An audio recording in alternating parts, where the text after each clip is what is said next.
Ihsan, beribadah engkau kepada Allah seakan-akan engkau melihatnya, dan jika engkau tidak melihatnya, maka sesungguhnya Ia melihatmu.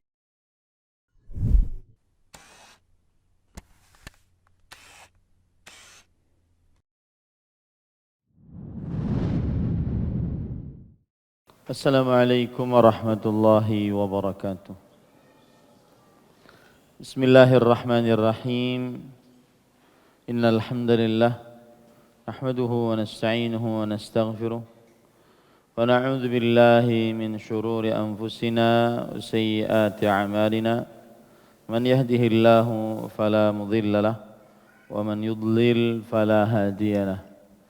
وأشهد أن لا إله إلا الله وحده لا شريك له وأشهد أن محمدا عبده ورسوله يا أيها الذين آمنوا اتقوا الله حق تقاته ولا تموتن إلا وأنتم مسلمون يا أيها الناس اتقوا ربكم الذي خلقكم من نفس واحدة وخلق منها زوجها وبث منهما رجالا كثيرا ونساء واتقوا الله الذي تساءلون به والأرحام إن الله كان عليكم رقيبا يا أيها الذين آمنوا اتقوا الله وقولوا قولا سديدا يصلح لكم أعمالكم ويغفر لكم ذنوبكم ومن يطع الله ورسوله فقد فاز فوزا عظيما أما بعد فإن أصدق الحديث كتاب الله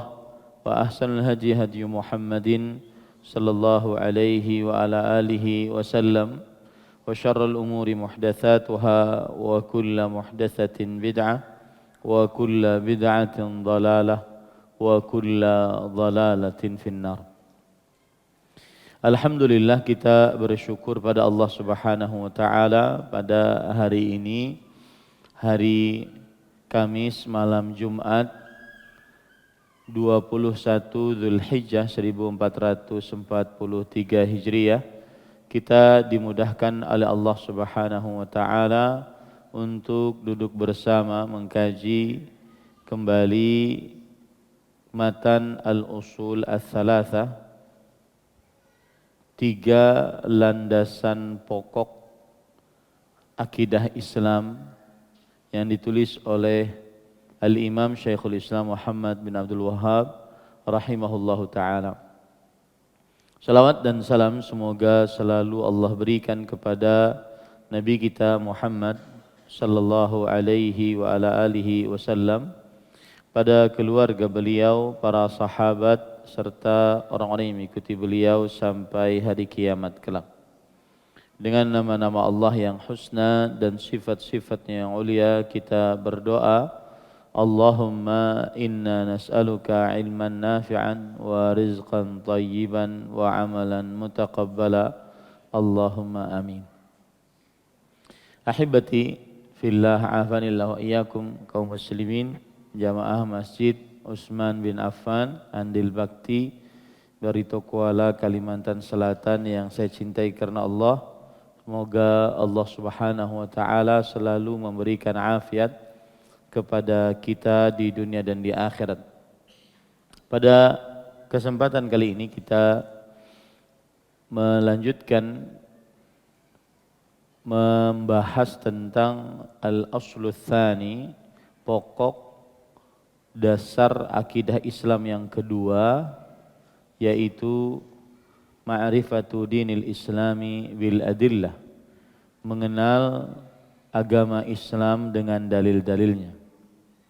Dan pada pertemuan sebelumnya kita sudah sebutkan bahwa termasuk pengenalan terhadap agama Islam adalah kita mengetahui bahwa Islam itu ada 3 martabat, 3 tingkatan. Tingkatan pertama paling rendah adalah al-Islam. Dan kemudian setelah itu kita menjelaskan tentang rukun-rukun Islam. Kemudian tingkatan yang kedua di atasnya adalah al-iman. Kemudian kita setelah itu menjelaskan tentang rukun-rukun iman. Nah, sekarang kita membahas tentang tingkatan yang ketiga, tingkatan Islam yang paling tinggi yang disebut dengan al-ihsan. Baik, penulis rahimahullahu taala berkata, al-martabatu tsalitsatu al-ihsan. Tingkatan Islam yang ketiga adalah al-ihsan. Tingkatan yang dimaksud di sini adalah tingkatan dalam agama. Tingkatan dalam agama yang ketiga adalah al-ihsan. Dan ihsan artinya nihayatul ikhlas, puncaknya keikhlasan. Ihsan itu adalah puncaknya keikhlasan. Dan keikhlasan adalah iqa'ul amal ala akmali wajhihi fil zahiri wal batin. Mengerjakan amal ibadah sesuai dengan kesempurnaan yang paling tinggi, baik secara zahir ataupun secara batin. Mengerjakan amal ibadah sesuai dengan kesempurnaan yang paling tinggi dari segala macam sisinya, baik itu secara zahir ataupun yang batin. Dan orang biasa menyebut ihsan ditafsirkan dengan ikhlas. Jadi sekali lagi, ihsan adalah puncak keikhlasan. Ihsan adalah puncak keikhlasan. Sedangkan ikhlas adalah mengerjakan amal ibadah sesuai dengan kesempurnaannya secara zahir ataupun batin.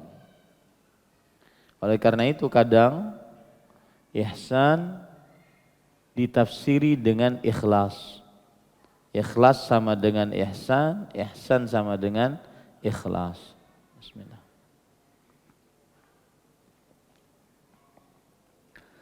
Dan ihsan diambil dari kata al-husn. Al-husnu. Ihsan diambil dari kata al-husnu. Artinya adalah kebaikan. Artinya adalah kebaikan. Kemudian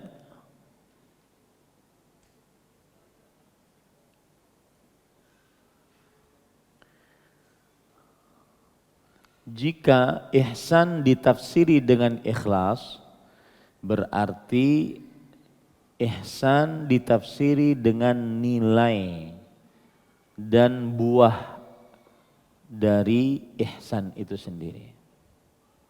Jika ihsan ditafsiri dengan ikhlas, berarti ihsan ditafsiri dengan buah dan nilai itu sendiri. Karena siapa yang bersifat ihsan, maka dia akan menyempurnakan amal ibadahnya secara lahir dan batin. Dan penyempurnaan amal ibadah secara lahir dan batin itu adalah keikhlasan. Jadi kalau ihsan ditanya, apa itu ihsan? Ihsan adalah keikhlasan. Apa itu keikhlasan? Mengerjakan amal ibadah secara sempurna, baik secara lahir ataupun batin. Nah, penafsiran ihsan dengan ikhlas itu adalah penafsiran dengan nilai dan buah dari ihsan. Jadi kalau orang ihsan berarti dia ikhlas. Kalau orang ikhlas berarti dia telah berbuat ihsan. Ya, ini para ikhwan yang dirahmati oleh Allah Subhanahu wa taala. Dan ihsan ditafsiri oleh Rasulullah sallallahu alaihi wasallam an ta'budallah ka'annaka tarahu. Engkau beribadah kepada Allah seakan-akan engkau melihat Allah. Artinya melihat Allah di sini adalah mengagungkannya, memuliakannya, malu terhadap Allah apabila melalaikan kewajiban atau melanggar larangan, mencintai Allah, takut terhadap Allah. Nah, itu yang dimaksud dengan ihsan. Ihsan ditafsiri oleh Rasulullah SAW, engkau beribadah kepada Allah seakan-akan engkau melihat Allah. Apa maksud seakan-akan melihat Allah? Berarti saat beribadah mengagungkan Allah, memuliakan Allah, malu kepada Allah kalau ibadahnya kurang sempurna, cinta kepada Allah, kemudian takut kepada Allah Subhanahu wa taala. Itulah ihsan.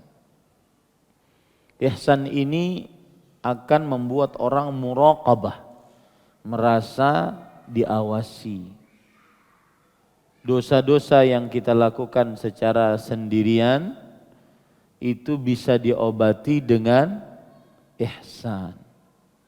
Karena merasa kita menganggap Allah Subhanahu kita beranggapan kita melihat Allah. Karena kita mengagungkan Allah. Karena kita mencintai Allah, takut kepada Allah Subhanahu wa taala.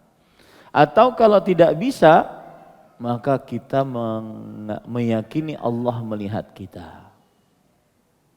Kalau tidak bisa kita seakan-akan melihat Allah, maka kita meyakini Allah melihat kita. Maka takut kepada Allah Subhanahu wa taala itu buah dari ihsan. Makanya tadi para ulama mengatakan ihsan nihayatul ikhlas. Ihsan adalah puncak dari keikhlasan. Orang yang ihsan senantiasa dia beramal semaksimal mungkin. Salatnya sekhusyuk mungkin, doanya sekhusyuk mungkin. Ini orang yang ihsan. Orang yang berbuat ihsan, dia senantiasa selalu merasa diawasi oleh Allah Subhanahu wa taala. Kenapa? Karena seakan-akan dia melihat Allah atau dia dilihat oleh Allah Subhanahu wa taala. Nah, coba perhatikan perkataan Syekhul Islam Ibn Taimiyah tentang ihsan. Menarik ini. Beliau mengatakan al-ihsanu hahuna huwa fi'lul ma'muri bihi. Ihsan pada hadis yang menyebutkan tentang ihsan adalah mengerjakan apa yang diperintah. Sawa'un kana ihsanan ilan nas au ila nafsi. Baik itu perintah berbuat baik kepada manusia ataupun perintah berbuat baik kepada diri sendiri. Ihsan artinya adalah mengerjakan perintah. Fa'a'zamul ihsan al-iman. Ihsan yang paling tinggi adalah keimanan. Wa tauhid, dan mentauhidkan Allah. Wal inabatu ilallahi ta'ala, dan menghadap selalu kepada Allah. Wal iqbal ilaih, dan senantiasa ingin menuju Allah Subhanahu wa taala. Wat tawakkul, dan bertawakal. Wa an ya'budallah ka'annahu yarah, dan ia beribadah kepada Allah seakan-akan dia melihat Allah. Ijlalan, karena menghormat, mengagungkan Allah. Wa mahabatan, karena memuliakan Allah. Wa hayaan, karena malu terhadap Allah. Wa mahabbatan, karena cinta kepada Allah. Wa khasyatan, karena takut kepada Allah. Hadza huwa maqamul ihsan. Inilah kedudukan ihsan. Orang ihsan senantiasa mengerjakan perintah dengan sesempurna mungkin. Karena dia meyakini dia melihat seakan-akan melihat Allah atau Allah memperhatikan dia. Lihat lagi perkataan Imam Ibnu Daqiq al-Aid rahimahullah. Beliau mengatakan hasiluhu ayil ihsan raji'un ila itqanil ibadat. Ringkasannya yang namanya ihsan itu adalah kembali kepada makna mengerjakan ibadah dengan teliti. Sholat benar-benar teliti saat sholatnya. Ya, tidak hanya sekedar ruku, sujud, tetapi benar-benar dia teliti dalam saatnya. Jadi ringkasan ihsan menurut Imam Ibnu Daqiq al-Aid adalah itqanul ibadat. Mengerjakan ibadah-ibadah kepada Allah dengan itqan. Itqan itu artinya teliti. Wa mura'ati huquqillahi ta'ala wa muraqabatihi. Dan memperhatikan hak-hak Allah dan merasa selalu diawasi oleh Allah. Itulah ihsan. Wastihdharu 'azamatihi wa jalalatihi halal ibadat. Merasa hadirnya Allah, agungnya Allah saat dia mengerjakan ibadah kepada Allah Subhanahu wa taala. Itu namanya ihsan. Maka tidak heran kita mendengar kadang-kadang ada di zaman para tabi'in mereka dan juga di zaman Nabi Muhammad SAW, zaman para sahabat. Mereka kalau sholat seperti batang pohon yang berdiam. Artinya benar-benar khusyuk. Mereka kalau duduk di majelis ilmu benar-benar seperti ada burung yang hinggap di kepala setiap orang dari sahabat yang duduk bersama Rasul sallallahu alaihi wasallam. Itu ihsan. Di orang yang ihsan, jika ingin tahu apa itu ihsan, maka hendaknya dia menyempurnakan ibadah, mengerjakan ibadah benar-benar secara teliti. Saat puasa misalkan, menahan makan, minum dan seluruh yang membatalkan puasa dari mulai terbit fajar kedua sampai terbenam matahari. Dia benar-benar teliti apa yang terucap dari lisannya, apa yang terlihat dari matanya, apa yang terdengar dari telinganya. Dia benar-benar teliti. Itu ihsan. Dan sedikit yang mencapai kedudukan ini. Ya. Taib. Apa perbedaan antara ihsan, iman, dan Islam? Maka kalau kita lihat dari tingkatan, ihsan tingkatan keislaman yang paling tinggi. Itu kalau dilihat dari tingkatan. Kalau kita lihat dari keumuman, maka ihsan adalah yang paling khusus dari pelaku-pelakunya. Jadi pelaku ihsan sangat sedikit, tidak banyak pelaku ihsan. Makanya ihsan itu adalah bagian paling terkecil, paling khusus setelah iman dan setelah Islam. Iman lebih umum dibandingkan ihsan. Iman lebih umum dibandingkan ihsan. Sedangkan ihsan lebih khusus dibandingkan iman dan ihsan dan Islam. Makanya para ulama mengatakan kullu muhsinin mu'minun. Setiap yang berbuat ihsan adalah orang beriman dan orang Islam. Walaysa kullu muslimin mu'minan muhsinan. Tapi tidak setiap orang muslim beriman dan berbuat ihsan. Nah, itu kaidah tuh. Kullu muhsinin mu'minun muslimun. Setiap yang berbuat ihsan pasti dia mukmin, pasti dia muslim. Dan tidak setiap muslim mukmin muhsin. Ya. Kalau boleh saya gambar. Ini ihsan. Ihsan. Setiap ihsan, orang yang berbuat ihsan, maka dia mukmin al-iman. Pelakunya namanya mukmin. Ini pelakunya namanya muhsin. Setiap muhsin, orang yang berbuat ihsan pasti mukmin dan pasti Islam, muslim. Ya.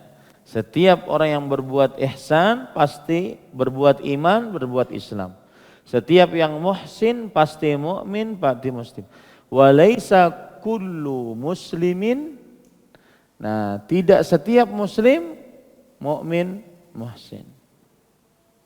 Tidak setiap muslim mukmin muhsin. Nah, ini perbedaan antara ihsan, Islam, iman dan ihsan dan Islam.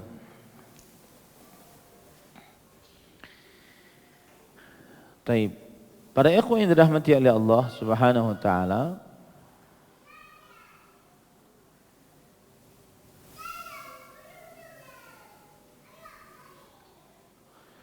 kalau kita perhatikan gambar di atas, yang paling luas pelakunya adalah muslim.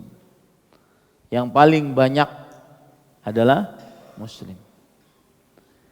Lebih sedikit dari muslim adalah mukmin.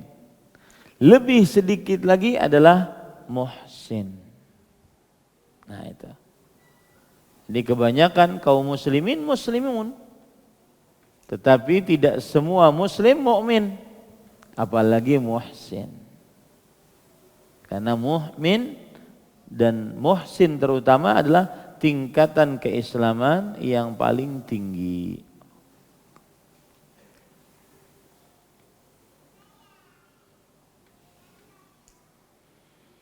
Taib. Para ikhwan yang dirahmati oleh Allah Subhanahu wa taala,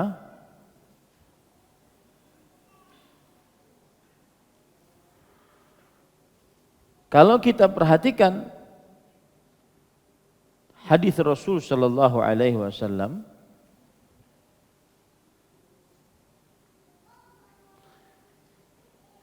misalkan ada hadis berbunyi, ya Rasulullah, ma laka an fulan, fa wallahi inni la arahu mu'minan, faqala awa musliman. Wahai Rasulullah, mengapa engkau terhadap fulan? Mengapa engkau tidak begitu peduli dengan fulan? Demi Allah, aku melihat dia adalah orang beriman, mukminan. Kata Rasul sallallahu alaihi wasallam, mungkin cuma muslim. Ya, bukan mukmin, tetapi mungkin cuma muslim. Ini menunjukkan bahwa Islam secara pelaku lebih luas, lebih banyak dibandingkan mukmin. Tidak setiap muslim mukmin. Tidak setiap muslim mukmin. Tetapi setiap mukmin pasti muslim. Tambah, tidak setiap muslim mukmin muhsin. Tetapi setiap muhsin pasti mukmin muslim. Gitu ya. Contoh yang lain lagi, misalkan hadis yang diriwayatkan oleh Imam Bukhari dan Muslim, la yazni zani hina yazni wa huwa mu'min. Tidaklah seorang berzina saat dia berzina dalam keadaan beriman. Artinya kalau ada orang berzina, saat dia berzina itu, maka dia tidak beriman. Berislam iya. Kenapa? Karena tingkatan iman lebih tinggi dibandingkan muslim. Paham ini ya para ikhwah? Nah. Wala yasriqus sariqu hina yasriqu wa huwa mu'min. Dan tidaklah seorang yang mencuri ketika dia mencuri dalam keadaan beriman. Karena orang yang beriman tidak mencuri.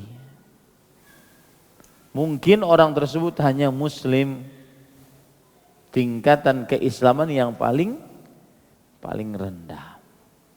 Muttafaqun alaih. Nah, ini bukan berarti kita mengeluarkan orang dari Islam, enggak. Tetapi berbicara secara tingkatan. Tingkatan paling rendah dan paling banyak pengikutnya muslim. Tingkatan yang lebih khusus mukmin dan lebih sedikit pengikutnya dibandingkan muslim. Dan tingkatan yang paling khusus, khawasul khawas, very very important person, sangat khusus gitu. Itu adalah muhsin dan pelakunya sedikit. Nah, makanya ketika kita memahami tidaklah orang berzina saat berzina dia dalam keadaan beriman. Ini bukan berarti keluar dari Islam. Kalau enggak ngaji enggak paham nih. Berarti ngelihat orang berzina, wah kafir tuh. Padahal dia tidak beriman. Tapi berislam iya. Paham ya? Tidaklah orang mencuri dalam keadaan mencuri kecuali dia dalam keadaan beriman. Artinya dia tidak mendapatkan tingkatan keislaman yang kedua. Mungkin yang paling rendah yang pertama iya Islam. Ini tidak menunjukkan bahwasanya orang mencuri keluar dari agama Islam. Begitu juga dalam hadis riwayat Imam Tirmidzi, riwayat Bukhari dan Muslim, bahwa Rasulullah sallallahu alaihi wasallam bersabda, "Wallahi la yu'min." Wallahi la yu'min, wallahi la yu'min. Demi Allah, ia tidak beriman. Demi Allah, ia tidak beriman. Demi Allah, ia tidak beriman. Qila man ya Rasulullah? Siapa itu orangnya wahai Rasulullah? Rasulullah SAW menjawab, alladzi la ya'manu jaruhu bawa'iqahu. Seorang tetangga yang tidak menjaga keamanan tetangganya. Seorang tetangga yang tidak menjaga keburukannya terhadap tetangganya. Apakah sekarang orang yang buruk kelakuannya terhadap tetangga keluar dari iman? Tidak. Tetapi apa? Tidak beriman dan tetap berislam. Nah, itu pentingnya memahami ini. Ya, itu pentingnya. Maka dalil-dalil yang tegas dari ayat-ayat Al-Quran, hadis Rasulullah SAW menyebutkan bahwasanya seorang yang mencuri, berzina, tidak berbuat baik kepada tetangga, dia masih Islam meskipun tidak iman. Kalau masih Islam, maka masih terjaga darah dan hartanya. Anggap ada yang mencuri kotak celengan. Di sebagian daerah dipukuli sampai mati. Kotak infak masjid. Menganggap bahwasanya ini lebih bejat dibandingkan mencuri yang macam-macam. Maka kita katakan, iya, dia mungkin tidak beriman. Tetapi bukankah dia masih muslim? Dan masih terjaga kesucian darahnya, tidak boleh dibunuh. Ya ini, karena dia masih bersyahadat asyhadu an la ilaha illallah wa asyhadu anna Muhammadar Rasulullah. Maka sekali lagi kita katakan orang yang berbuat ihsan atau disebut muhsin, dia adalah orang yang paling khusus dari orang-orang beriman. Sebagaimana orang-orang beriman, orang yang paling khusus dari orang-orang yang berislam. Nah begitu. Orang yang berbuat ihsan disebut dengan muhsin, orang yang paling khusus daripada orang-orang yang berbuat iman. Orang yang berbuat iman, orang yang paling khusus daripada orang yang berbuat Islam. Nah, ini. Mengapa demikian? Karena ihsan adalah orang-orang yang menyempurnakan ibadahnya kepada Allah sampai kepada derajat muraqabah, merasa diawasi oleh Allah. Ya.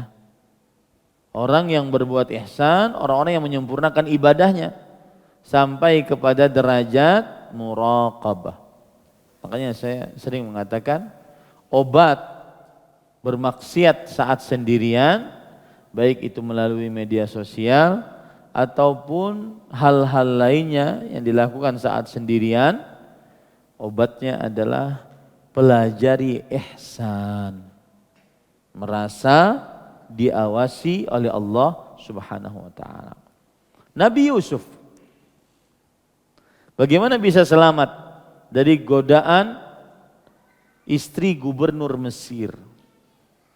Padahal Nabi Yusuf alaihi salam tertutup. Tertutup itu berarti ditutup dari luar. Seluruh pintunya. Dan tidak dibuka kecuali dengan perintah dari istri gubernur Mesir tersebut. Dan yang mengajak perempuannya. Nabi Yusuf lagi benar-benar muda-mudanya, banyak syahwatnya, banyak keinginan ingin tahunya.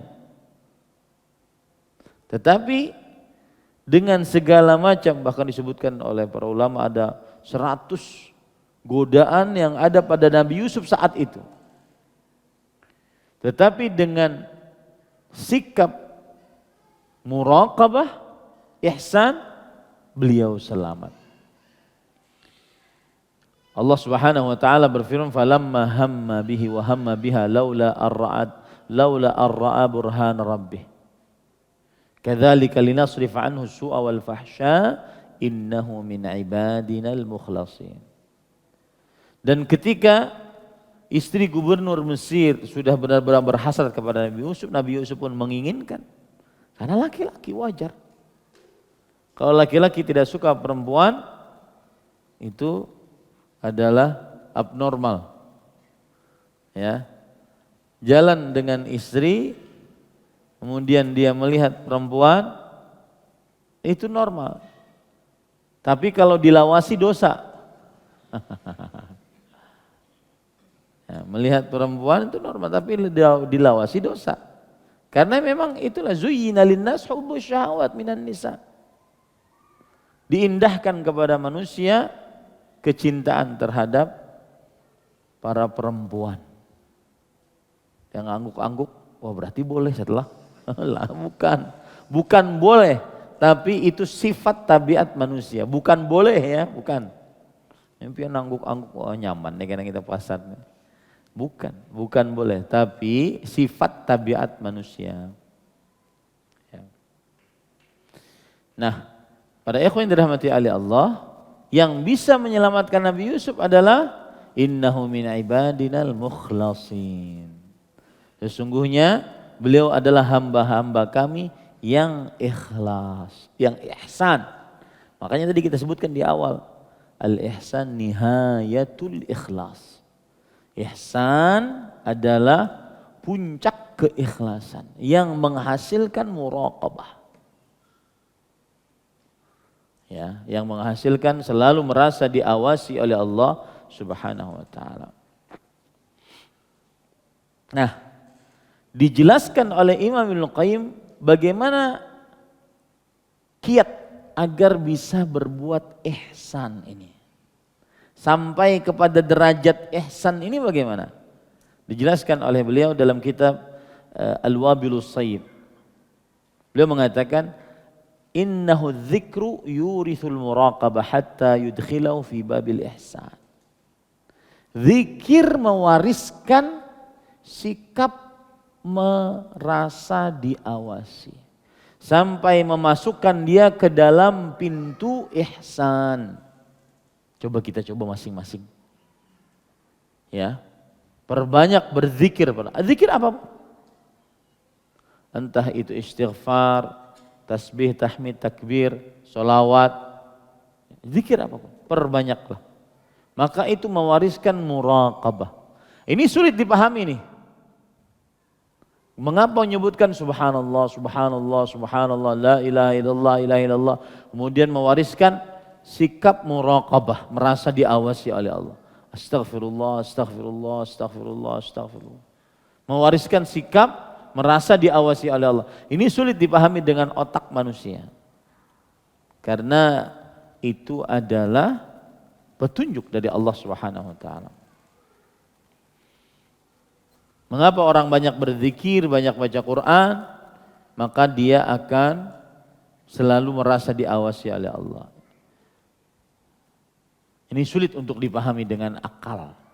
Tetapi dipahami dengan apa? Iman. Kalau sudah masuk ke dalam pintu ihsan, maka akhirnya dia beribadah kepada Allah seakan-akan dia melihat Allah.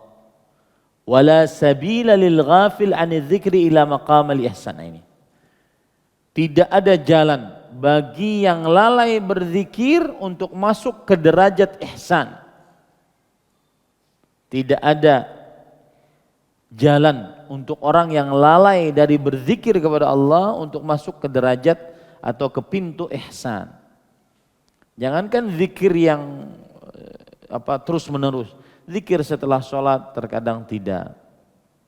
Zikir pagi, sore terkadang tidak. Nah, ini jangan pernah berharap untuk masuk ke dalam pintu ihsan. Kama la sabila lil qa'id ila al-wusuli ila al-bait. Contoh kata beliau, sebagaimana orang yang duduk tidak akan mungkin sampai ke dalam sebuah pintu rumah. Meskipun keinginannya, kekuatannya, tekadnya sangat kuat, tapi ketika dia cuma duduk, pintunya padahal di samping dia, di depan dia hanya beberapa langkah, tidak akan pernah sampai. Nah, begitulah orang yang berbuat zikir kepada Allah akan menyampaikan dia kepada pintu ihsan. Yang tidak berzikir tidak akan menyampaikan kepada dia pintu ihsan. Makanya saya pesan kepada para santri agar jangan pernah bosan untuk membaca Al-Quran. Karena walaupun setiap pagi kita, ya, walau beberapa halaman begitu, maka itu akan mewariskan muraqabah kepada Allah Subhanahu wa taala. Kemudian yang terakhir tentang ihsan adalah wa muraqabatullah ya aslul a'malil qalbiyah, dan merasa diawasi oleh Allah Subhanahu wa taala adalah pokok amalan hati. Kata Imam Al-Qayyim, al-muraqabah asasul a'malil qalbiyah kulliha wa amuduha alladhi qiyamuha bihi. Merasa diawasi oleh Allah adalah pokok amalan hati seluruhnya. Amalan hati itu apa? Tawakal. Amalan hati apa diantaranya? Al-khauf, rasa takut. Kemudian ar-raja, rasa harap. Kemudian asyukur, bersyukur. As-sabar, bersabar. Itu amalan-amalan hati. Dan sumbernya dari merasa diawasi oleh Allah Subhanahu wa taala. Dengan muraqabah akhirnya dia bertawakal.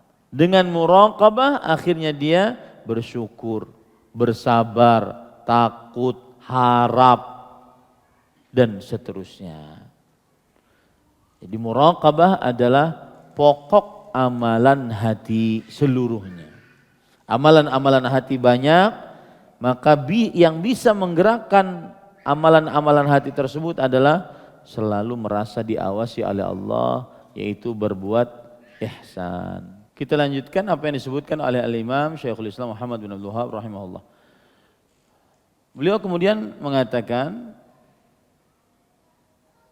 al-martabatu ats-tsalisah al-ihsan ruknun wahidun.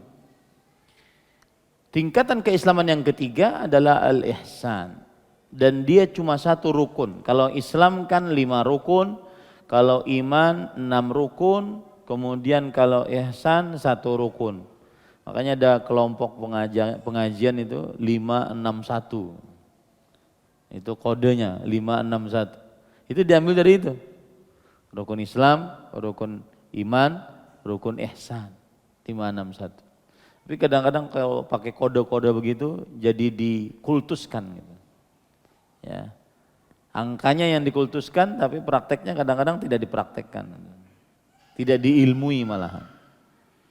Nah, maka rukun ihsan cuma 1. An ta'budallaha ka'annaka tarahu fa in lam takun tarahu fa innahu yaraka.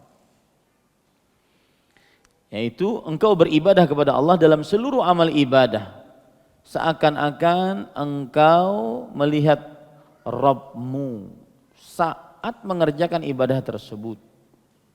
Ketika kita sholat, puasa, berzakat, berhaji, dan mengerjakan ibadah-ibadah apapun yang diperintahkan, maka kita seakan-akan melihat Allah ada di depan kita. Ya. Kemudian fa illam takun tarahu fa innahu yaraka. Jika kamu tidak melihatnya, maka sesungguhnya Allah melihatmu. Artinya para ikhwah, kalau kita tidak bisa merasakan di dalam hati kita bahwa kita seakan-akan melihat Allah di hadapan kita, maka kita harus meyakini bahwa Allah melihat kita, mengetahui perbuatan kita, mendengar ucapan kita, dan melihat perbuatan kita. Kemudian penulis setelah itu membawakan dalil. Wa dalilu qauluhu ta'ala innallaha ma'al ladzina taqaw wal ladzina hum muhsinun. Dalil akan ihsan ini adalah Allah Subhanahu wa taala berfirman, sesungguhnya Allah bersama orang-orang yang bertakwa dan orang-orang yang berbuat ihsan. Orang-orang yang bertakwa dan orang-orang yang berbuat ihsan. Di situ ada kata-kata muhsinun.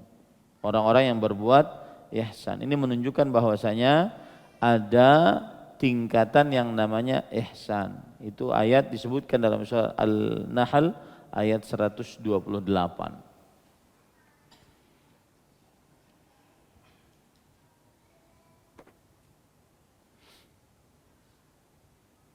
Kemudian dalil yang kedua, wa qauluhu ta'ala wa tawakkal 'alal 'azizir rahim alladzi yaraka hina taqum wa taqallubaka fis sajidin. Dan bertawakkallah kepada Allah yang Maha Kuasa, Maha Pengasih.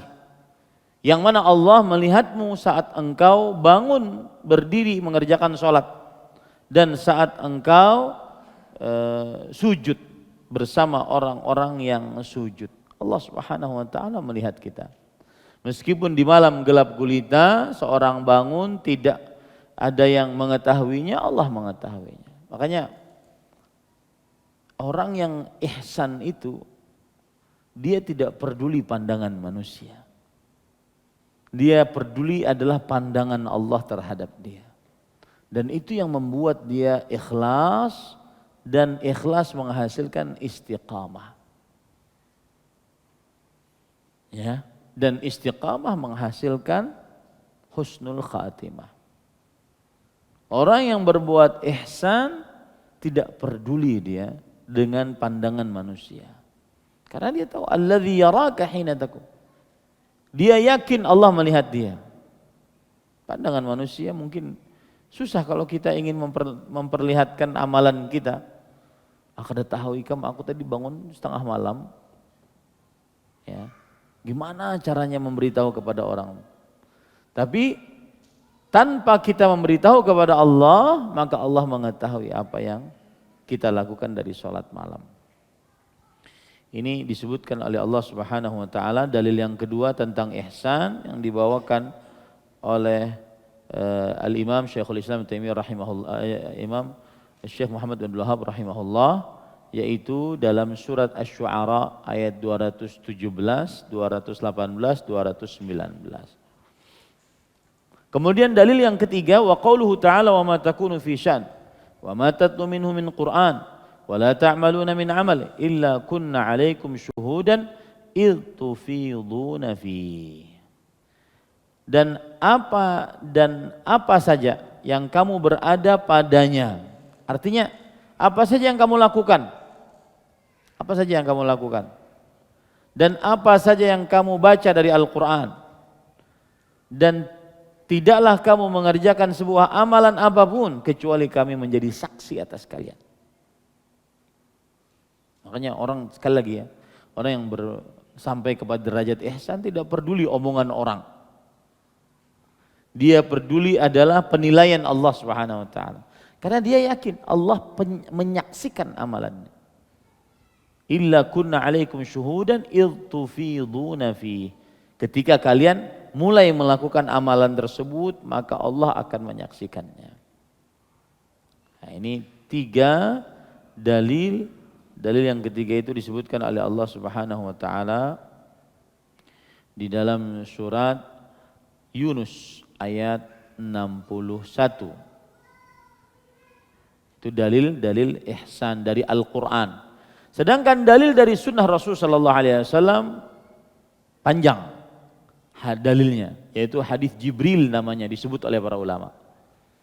Hadis dari Umar bin Khattab radhiyallahu anhu, bahwasanya Umar bin Khattab bercerita, "Bainama nahnu julusun 'inda Rasulillah sallallahu alaihi wasallam dzata yaumin, ittala 'alaina rajulun shadidu bayadis thiyab shadidus sawadis sha'r, la yura 'alaihi atharus safar wa la ya'rifuhu minna ahad, hatta jalasa ila an-nabi sallallahu alaihi wasallam fa asnada rukbatahu ila rukbatayhi wa wada'a kaffayhi 'ala fakhidhayhi wa qala ya Muhammad akhbirni 'anil Islam." Faqala Rasulullah sallallahu alaihi wasallam, "Al-Islam an tashhada an la ilaha illallah wa anna Muhammadan Rasulullah wa tuqima as-salata wa tu'tiya az-zakata wa tasuma Ramadan wa tahujjal baiti in istata'ta ilaihi sabila."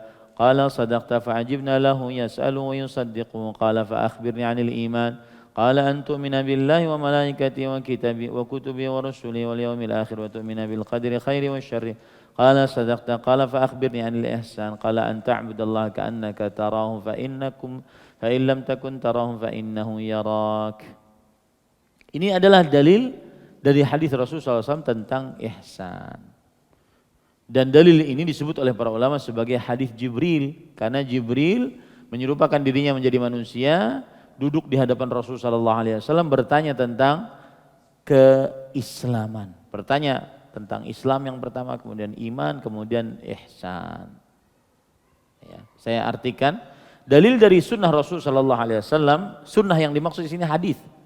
Sunnah yang dimaksud di sini adalah hadis. Yaitu hadis Jibril yang masyhur. Mengapa disebut Jibril? Karena di akhir hadis Rasulullah SAW mengatakan, "Hadza Jibril atakum yu'allimukum dinakum." Ini adalah Jibril datang kepada kalian mengajari kalian perkara-perkara agama kalian. Baik.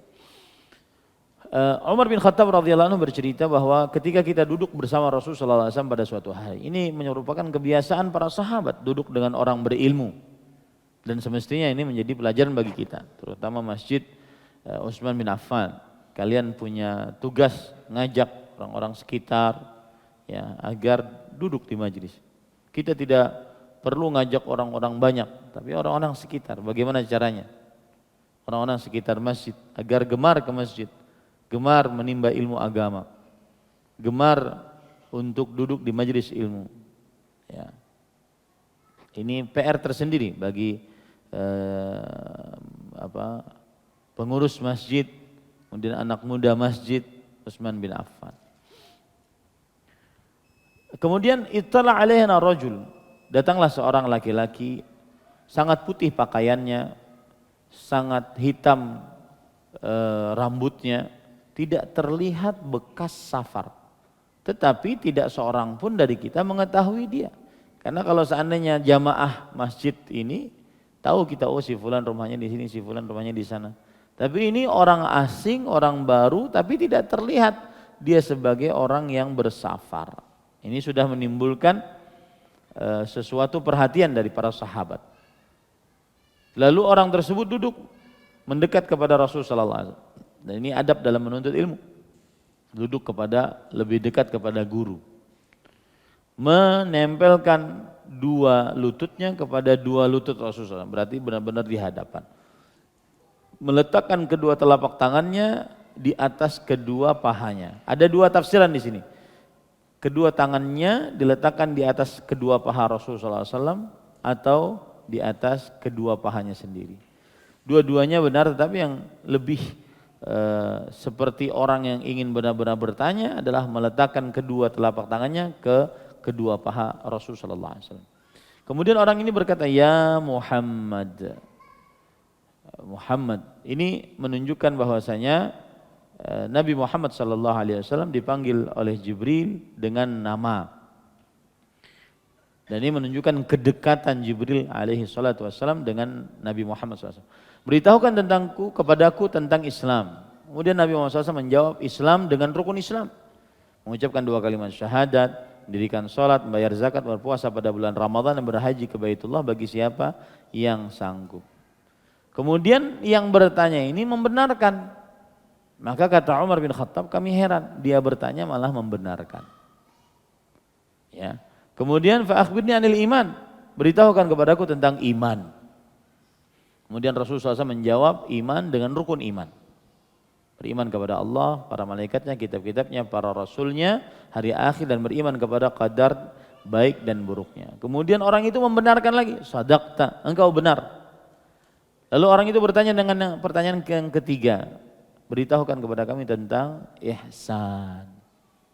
Ihsan, beribadah engkau kepada Allah seakan-akan engkau melihatnya, dan jika engkau tidak melihatnya, maka sesungguhnya ia melihatmu.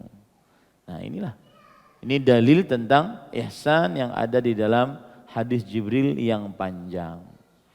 Dan ini menunjukkan bahwa Islam itu 3 tingkatan, Islam, iman, dan ihsan. Dalilnya yang paling jelas adalah hadis Jibril. Mengapa disebut dengan hadis Jibril? Karena tadi Nabi Muhammad SAW di akhir hadis beliau bertanya kepada Umar bin Khattab, tahukah engkau siapa yang tadi bertanya? Umar bin Khattab mengatakan Allah wa Rasuluhu alam, Allah dan Rasulnya lebih mengetahui. Kemudian Nabi Muhammad SAW mengatakan, hadza Jibril atakum yu'allimukum dinakum. Ini adalah Jibril yang datang kepada kalian, mengajari kalian akan agama kalian. Kemudian lanjutan dari hadis tadi, fa akhbirni 'anis sa'ah, beritahukan kepadaku tentang hari kiamat. As-sa'ah disebut, hari kiamat disebut as-sa'ah karena dia datang tiba-tiba. Hari kiamat disebut dengan as-sa'ah karena dia datang tiba-tiba. Ya, atau dia datang sangat cepat, sa'ah. Makanya disebut dengan as-sa'ah. Lalu Rasulullah SAW menjawab, al-mas'ulu anha bi'alamin as-sa'il. Yang ditanya tidak lebih mengetahui daripada yang bertanya. Artinya kita sama-sama tidak tahu. Kemudian Jibril bertanya lagi, fa akhbirni an amaratiha, beritahukan kepadaku tentang tanda-tanda hari kiamat. Kemudian Rasulullah SAW menyebutkan tanda-tanda hari kiamat, di antaranya antalidal amatu rabbata. Ini tanda-tanda kecil.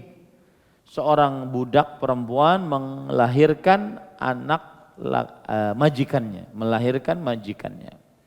Di sini ada berbagai macam tafsiran. Ada yang mengatakan itu tanda kedurhakaan, ibu dijadikan sebagai budak.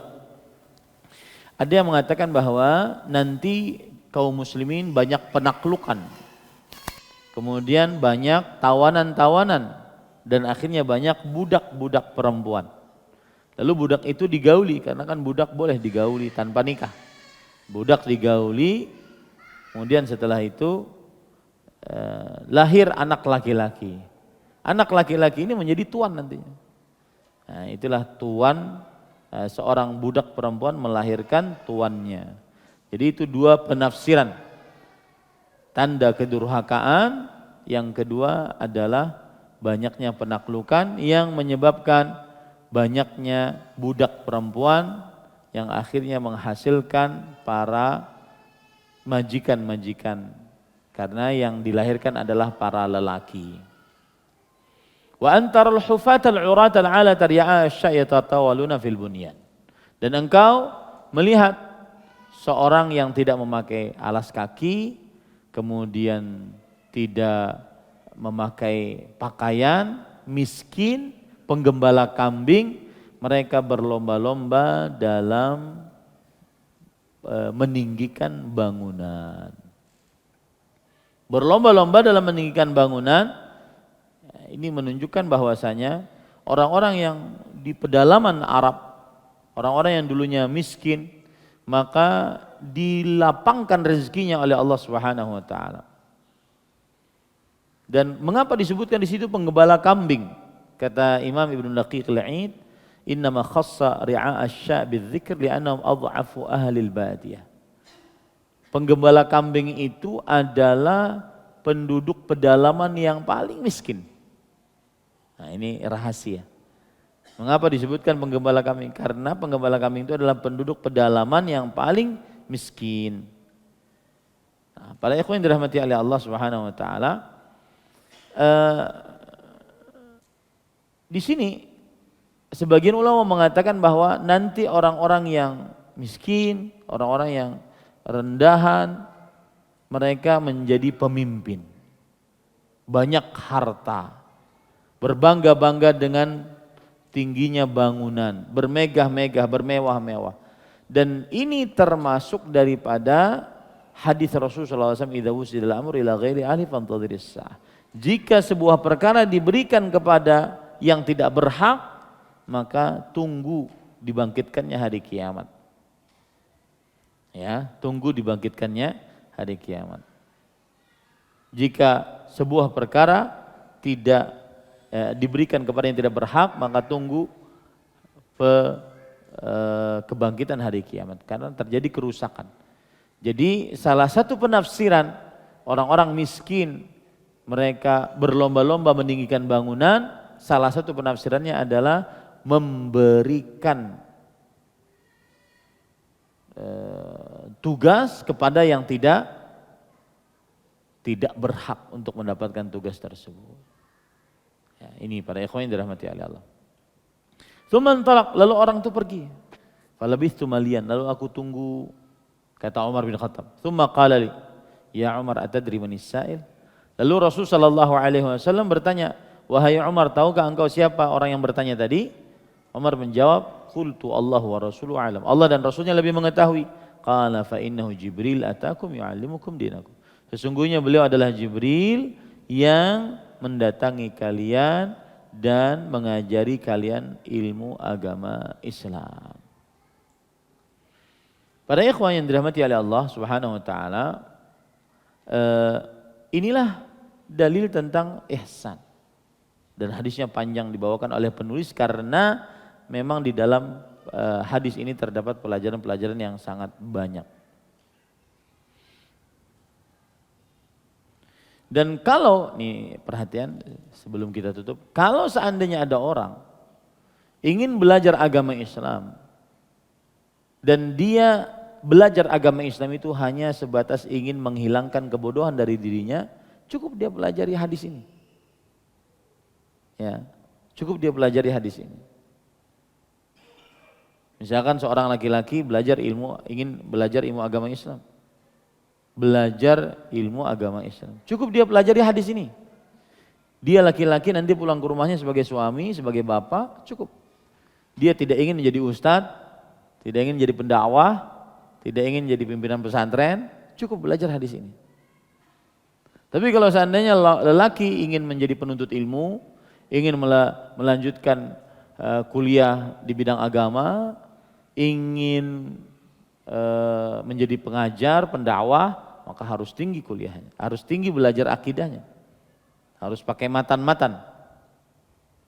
al-qawaidul arba', matan al-usul thalatha, matan kitab tauhid, matan kasyfus syubuhat, matan aqidah wasitiyah, aqidah tahawiyah, aqidah safariniyah, dan seterusnya, lum'atul i'tiqad, dan seterusnya. Nah, itu bedanya. Dan itu tata cara orang yang baru berhijrah, baru ingin belajar agama Islam. Ya, dia jika memang ingin hanya sebatas menjadi suami di rumah tangga, menjadi bapak, maka belajar rukun Islam, belajar hadis ini sudah cukup. Ya. Tapi kalau dia ingin menjadi penuntut ilmu agama, pendakwah kelak, kemudian mengajar, maka dia harus belajar akidah dari matan-matan. Nah itu bedanya. Karena sebagian ikhwah kadang-kadang sudah berhijrah, bingung, saya mau mulai dari mana? Ya, saya mau mulai dari mana? Nah, mulai saja dari hadis Jibril alaihissalam. Nah. Al-Qadhi Iyad mengatakan ishtamala hadzal haditsu ala jami' wadhaifil ibadat adh-dhahirah wal batinah. Hadis ini mencakup seluruh pokok-pokok ibadah yang lahir dan batin. Min uqudil iman ibtidaan wa halan wa ma'alan, baik itu yang berkaitan dengan iman dari mulai permulaannya, keadaannya sampai akhirnya. Wa min a'malil jawarih, dan dari amalan-amalan lahiriah. Wa min ikhlasis sarair, dari keikhlasan-keikhlasan yang rahasia. Wa tahaffuz min afatil a'mal, dan menjaga dari penyakit-penyakit amal ibadah. Hatta inna ulumash syariah kullaha raji'atun ilaih mutasyabbi'atun minha. Bahkan seluruh amal-amal saleh seluruhnya kembali, ilmu-ilmu agama seluruhnya kembali kepada hadis ini dan bercabang dari hadis ini. Nah itu ya, jadi sampaikan kepada orang yang baru mau ngaji, nanti mau jadi apa? Mau jadi ustadz? Kalau jadi ustadz belajar matan-matan. Tapi kalau hanya sebatas jadi suami, suami, kemudian bapak dari seorang anak-anaknya, maka pada saat itu dia belajar rukun hadis Jibril ini sudah mencukupi insyaallah. Baik. Wallahu alam. Ada pertanyaan, apakah ada korelasi antara hadis Nabi Shallallahu Alaihi Wasallam bahwa pena telah diangkat dan lembaran catatan Lauhul Mahfuz telah kering, dengan kutipan dari Quran surat Ar-Ra'd ayat 11 bahwasanya Allah telah berfirman sesungguhnya tidak akan merubah suatu kaum sebelum mereka merubah keadaan mereka sendiri dan seterusnya. Bagaimana cara memahami kedua hal yang terlihat berbeda tersebut? Mungkin kata kuncinya dalam kata perubahan. Yang ada dalam kitab Lauhul Mahfuz tidak bisa berubah. Tapi dalam surah Ar-Ra'd ayat 11 berubah. Tidaklah Allah merubah suatu kaum sampai dia merubah diri mereka sendiri. Maka kita katakan enggak ada pertentangan karena dua dalil tersebut tidak ada hubungannya. Takdir yang Allah tetapkan dalam kitab Lauhul Mahfuz tidak bisa berubah. Si fulan penghuni neraka, si fulan penghuni surga, si fulan ke neraka dulu baru ke surga, si fulan selama-lamanya di neraka, si fulan langsung masuk surga, si fulan langsung masuk surga tanpa hisab, tanpa azab. Itu sudah ditentukan oleh Allah Subhanahu wa taala di dalam kitab Lauhul Mahfuz. Adapun ayat innallaha la yughayyiru ma biqaumin hatta yughayyiru ma bi anfusihim, Allah tidak merubah suatu kaum sampai dia merubah diri mereka sendiri. Maksudnya adalah bahwa Allah tidak menghilangkan nikmat seseorang sampai mereka bermaksiat. Kalau dia bermaksiat, Allah hilangkan nikmatnya. Pian sehat. Kapan diangkat kesehatan oleh Allah? Saat pian bermaksiat. Ketika bermaksiat, diangkat kesehatan. Jadi kena penyakit. Itu maksudnya. Kita lapang, nyaman, hidup. Ya, rumah ada, mobil ada, motor ada, keluarga ada, bini, istri ada, nyaman lapang, nyaman makan, nyaman minum, nyaman. Ini semua kenikmatan tidak akan berubah selama kita taat kepada Allah. Kapan kita bermaksiat, ini semua dirubah oleh Allah. Itu maksud ayatnya. Ya, sebagian orang memahami ayat tersebut maksudnya adalah kalau ikam berubah, Allah akan merubah nasib ikam. Maksudnya usaha, ya.